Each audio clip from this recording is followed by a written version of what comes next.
tudo começa num processo de busca. E esse processo de busca é exatamente ele que nos favorece a sermos avivados. Hoje eu estava lá em casa meditando que estaríamos com vocês hoje aqui à tarde. E comecei a me lembrar de uma época em que eu vivi algo muito especial da parte de Deus. E o que foi, irmã Aparecida? Eu morava na Presidente Dutra, isso faz o quê? Faz uns 20 e poucos anos. Eu morava na Presidente Dutra e vizinho à minha casa era o escritório de contabilidade da minha irmã Fátima. E eu estava precisando de uma resposta de Deus sobre algo. E eu resolvi sozinha começar as minhas noites de vigília. As meninas eram ainda muito pequenas, então logo cedo eu dava de jantar à minha família, marido ia dormir, filho ia dormir, e eu saía devagarinho, abria a porta da casa, porque era vizinho a casa e o escritório da minha irmã, e eu plantava o joelho em oração. E eu me levantava quando o dia já tinha clareado. 6 horas da manhã eu voltava para casa para fazer o café da turma, para botar menino para a escola. E eu jamais imaginei que aquele processo de busca, ele fosse ser tão importante, tão inspirador, tão revelador. Digo para vocês que foi uma das épocas mais bonitas que eu vivi. Eu digo para vocês que foi uma das épocas mais profundas. Eu nunca pensei que aquelas vigílias solitárias, elas fossem me render coisas que até hoje eu trago na memória. E eu confesso a vocês que hoje no pé da pia, eu senti o gosto daquela época, o sabor daquela época, a graça daquela época. Eu senti saudade também daquela época. E por que, irmã Aparecida? Porque o que eu vivi foi muito profundo, foi muito eu e Deus. E eu digo para vocês que orar a Deus nada mais é do que você estar preparando o terreno das revelações de Deus, dos segredos de Deus. E Deus não nos traz os seus segredos sem que antes nos mantenha avivado para recebê-los. Aleluia. E nós vemos que em toda passagem bíblica, esses segredos, eles surgiram quando um povo se posicionou. Se você me perguntasse, avivamento, na verdade, o que é?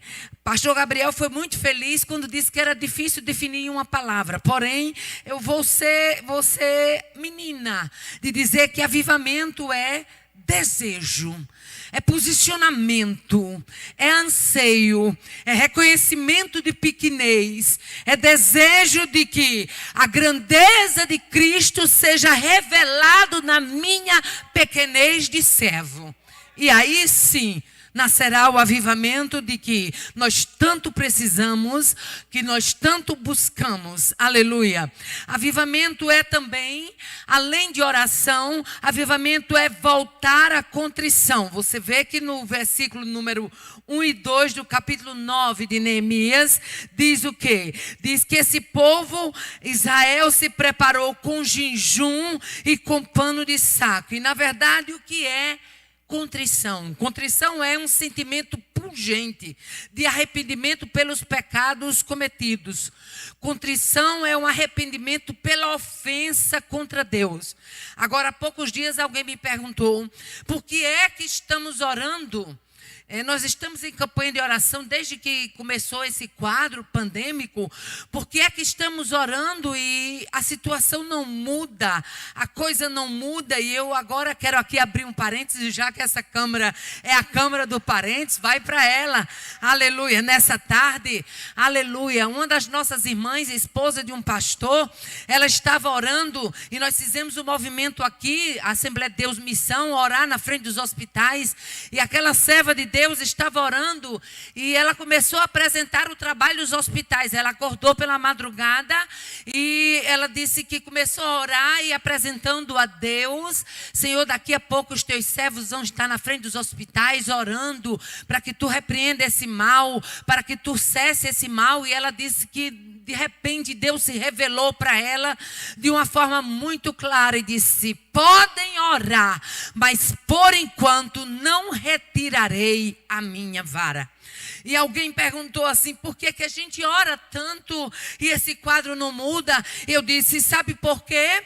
Está estampado, é claro, é evidente. É porque as pessoas muitas vezes oram e outros até que nem oram, mas elas querem que esse vírus passe para que elas continuem a vida como elas viviam antes, quando na verdade o que Deus está querendo é uma mudança de atitude, uma mudança de postura.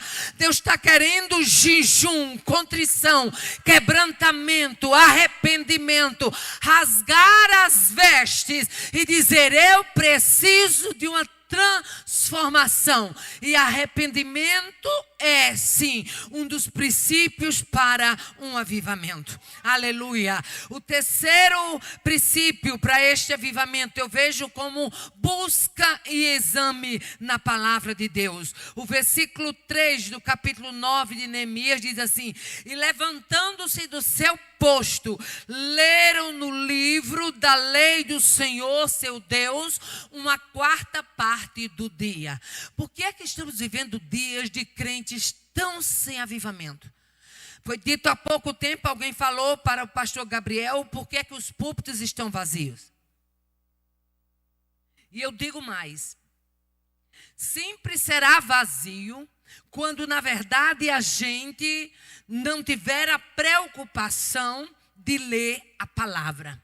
Porque a palavra, ela é uma revelação da vontade de um Deus cheio de amor, que Ele quer se mostrar, se revelar, se apresentar para o seu povo. Mas esse Deus de amor é um Deus de santidade, é um Deus de princípios, aleluia. E é um Deus que tem a sua maneira de trabalhar. Louvado seja Deus. Então é impossível passarmos por um avivamento sem que tenha a busca e o exame da palavra de Deus.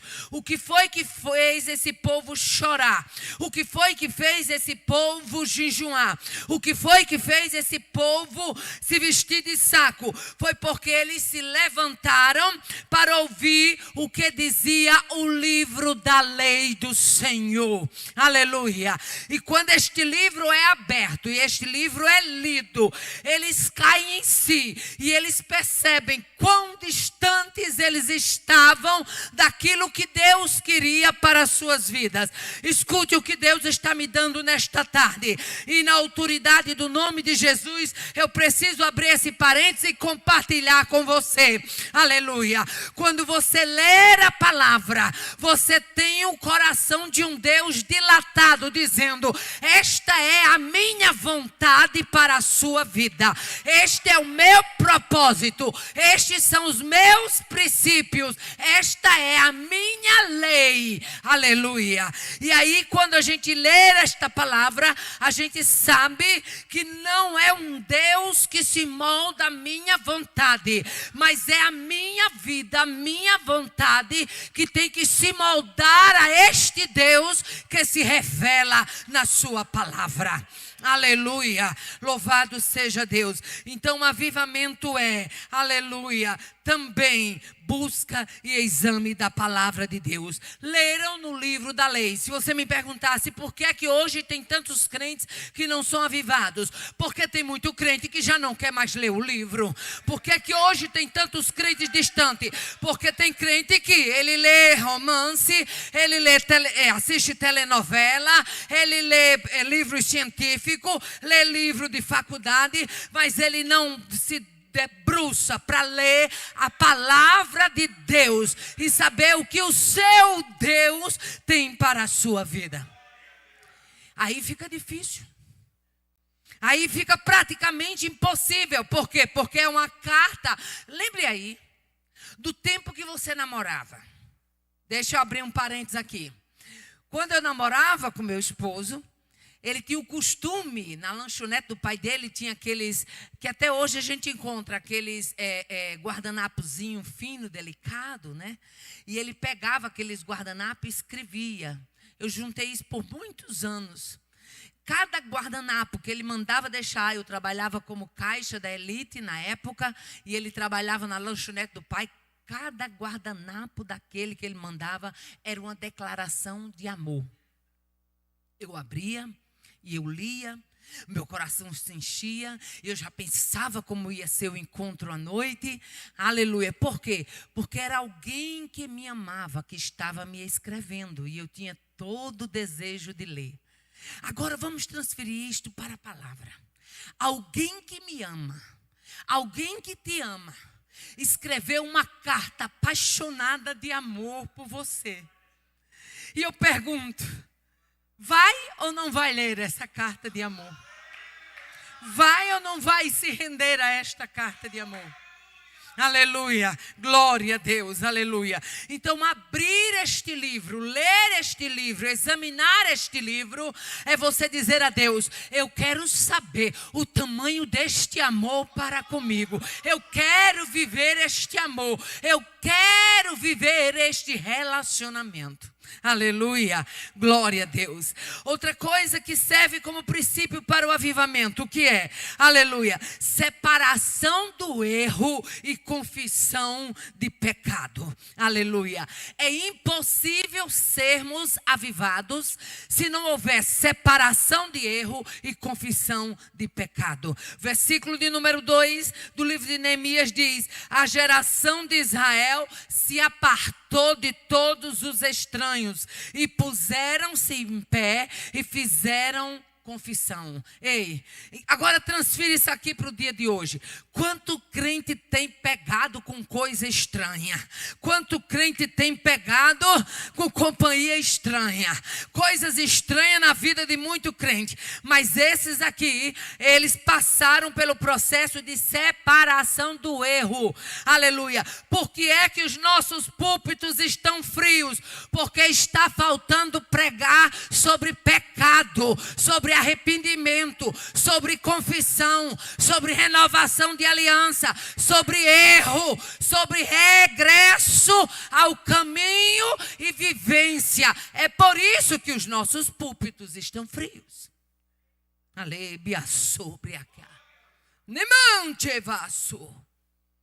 O que mais trazemos como princípio de avivamento? Refletir sobre a bondade divina. Quando você começa a refletir sobre a bondade divina, você começa a ser renovado, você começa a ter de volta o ânimo, você começa a se sentir, aleluia, de novo amado, e isso gera avivamento. Esse povo, ele começa a refletir. No versículo 6, nós vemos que quando eles passam a orar, eles começam a refletir na oração a bondade divina. E a primeira declaração é: tu preservas a todos com vida. Aleluia. Vida é tu quem tem. Vida é tu quem preserva. Vida é tu quem dá. Aleluia. Aí quando chega no versículo 8, esse povo diz mais, refletindo sobre esta bondade divina, ele diz: tu fizestes aliança com teu povo e cumpriste as tuas promessas porque és justo. Em outras palavras, aleluia, tu sempre foste fiel conosco. Nós nos comportamos errado, mas a tua fidelidade foi imutável até agora. Aleluia, glória a Deus. Quando chega no versículo 9, eles novamente refletem esta bondade. Ele diz: tu vê a aflição e ouves o clamor. Ei, deixa eu abrir aqui um parêntese. Você se vira um Deus que vê a aflição, que ouve o clamor, que cuida da sua vida, que se revela na sua palavra. Não tem mais para que ficar macambuzo, triste, num pé de parede. É motivo para viver avivado 24 horas. Porque é um Deus que te ama e que vê a tua aflição e que vê o teu clamor. Oh, aleluia. Glória a Deus, aleluia. Ainda refletindo sobre a bondade divina, esse povo tinha motivo de sobra, irmãos, para essa reflexão. Eu me lembro, deixa eu aqui abrir esse parênteses. Eu me lembro de um inverno que eu vivi. E esse inverno foi tão terrível que eu achei que eu não sairia dele. Poucas vezes na minha vida eu pensei que eu não saía de uma prova, mas aquela eu pensei. Eu me lembro que teve uma noite que eu disse: Deus, eu vou morrer. E vou morrer na prova. Mas uma coisa que me chama a atenção, aleluia, quando eu olho isso aqui, é que quando a gente está para viver um processo com Deus, é muito importante a gente entender que trazer a memória, por isso que nós encontramos em Lamentações escrito: eu trago à memória o que me pode dar esperança. E uma noite eu comecei a me lembrar das promessas que Deus tinha feito. As promessas que estavam armazenadas, coisas que Deus tinha falado comigo há mais de uma década. E eu comecei de madrugada com os olhos no teto e me lembrando daquelas promessas. E aquelas promessas, elas foram como que crescendo. Parecia até que eu estava fazendo uma massa fermentada dentro de mim. E aquilo começou a crescer. E eu comecei a ficar alegre. E mesmo de madrugada, marido dormindo, aleluia, eu comecei a sentir alegria, comecei a chorar e comecei a falar em línguas, e foi tão bonito. Adormeci neste mistério, e quando foi lá por volta já de umas 3:30, 4 horas da manhã, eu acordei dentro do meu quarto, ouvindo o hino: esta tempestade vai passar, aleluia, ela não veio para ficar, ela tem dia marcado. Deus determinou até a hora e o momento é chegado. Assim como as ondas têm limite, chegam na praia e desistem, esta luta vai ter fim. Deixa eu dizer uma coisa para você. Aleluia, refletir sobre a bondade divina te dá o despertamento que você precisa para viver este avivamento. Aleluia. No versículo 10, esse povo diz: tu fizestes sinais e milagres. Em outras versões diz: tu fizeste sinais e maravilhas. Tu não és um Deus distante, tu és Deus de sinais, tu és Deus de maravilhas. E aí eles começam a especificar algumas maravilhas. E no versículo 11 ele diz: tu dividiste o mar para dar passagem. Imagine aí, um Deus que dividiu o mar para dar passagem a seu povo a pé enxuto. Será que este Deus que dividiu este mar, ele divide mar, ele divide tempo, ele divide carga, ele divide o que ele quiser dividir, porque ele é Deus. E aqui no versículo 11 ele chama a memória e diz: tu dividiste o mar para dar passagem ao teu povo e lançaste os perseguidores do teu povo nas profundezas. Ei, você estando no meio de uma luta e você lembrando que Deus dividiu o mar para você passar, não tem como você não se avivar, não tem como você não cobrar ânimo, não tem como você não viver outra vez, aleluia, a alegria daquilo que Deus já fez. Aleluia. E ainda trazendo à memória a bondade divina, eles no versículo 12 diz: o teu povo foi guiado, aleluia, de dia e de noite. Aleluia. Deixa eu abrir um parênteses aqui. De dia, nuvem. De noite, fogo. De dia, nuvem. De noite, fogo. De dia, sombra. De noite, aquecimento. Se você está precisando de aquecimento, o Deus do aquecimento está entrando em ação. Aproxima-te, busca, porque é da parte de Deus, é do interesse de Deus avivar a tua vida.